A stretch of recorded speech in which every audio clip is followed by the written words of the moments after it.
Varma sir പറയുകയുണ്ടായി, അന്നത്തെ കാലത്ത് ഗുരുനാഥന്മാരെ കാണുമ്പോൾ സാഷ്ടാംഗം നമസ്കരിക്കണം. എൻ്റെ ഗുരുനാഥൻ ചാലക്കുടി നാരായണസ്വാമി സാറാണ്. അദ്ദേഹം എന്നോട് പറയും, ഇന്ന് കശ്ശേരിക്ക് റെയിൽവേ സ്റ്റേഷനിൽ ഒരു വിദ്വാൻ വന്നിറങ്ങുന്നുണ്ട്, അദ്ദേഹത്തെ കൂട്ടി ലോഡ്ജിൽ കൊണ്ടാക്കണം, അദ്ദേഹത്തെ സ്വീകരിച്ച് കൊണ്ടുപോകണമെന്ന് പറയും. അപ്പോൾ ഞാനവിടെ ചെല്ലും. നമസ്കാരം സാറെന്ന് പറഞ്ഞാൽ അവർ തിരിഞ്ഞു നോക്കാറില്ല. നമ്മൾ സാഷ്ടാംഗം നമസ്കരിക്കണം. നമസ്കരിച്ച് എണീക്കുമ്പോൾ അവർ ചോദിക്കും, ഇനി ആരും ചോദിക്കും.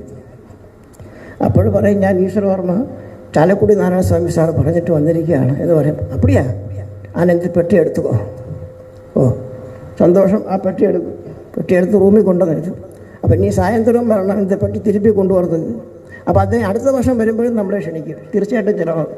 തീർച്ചയായിട്ടും ഒരു ഗുരുകുല വിദ്യാഭ്യാസത്തിൽ കൂടെ വന്ന ഒരു ആൾക്ക് മാത്രമേ ഇത് ഇങ്ങനെ മനസ്സിലാക്കാനും ഇതേക്കുറിച്ച് അറിയാനും പറ്റുള്ളൂ.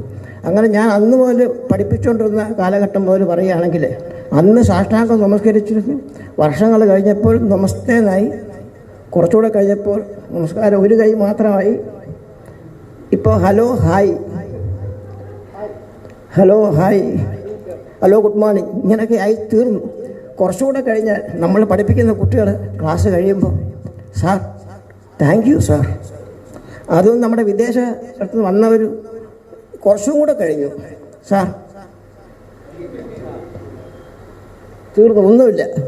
അപ്പോൾ ഇത്രയും വരെ വന്ന് നിൽക്കുകയാണ് നമ്മുടെ ഗുരുശിഷ്യ ബന്ധത്തിൻ്റെ ആഴം.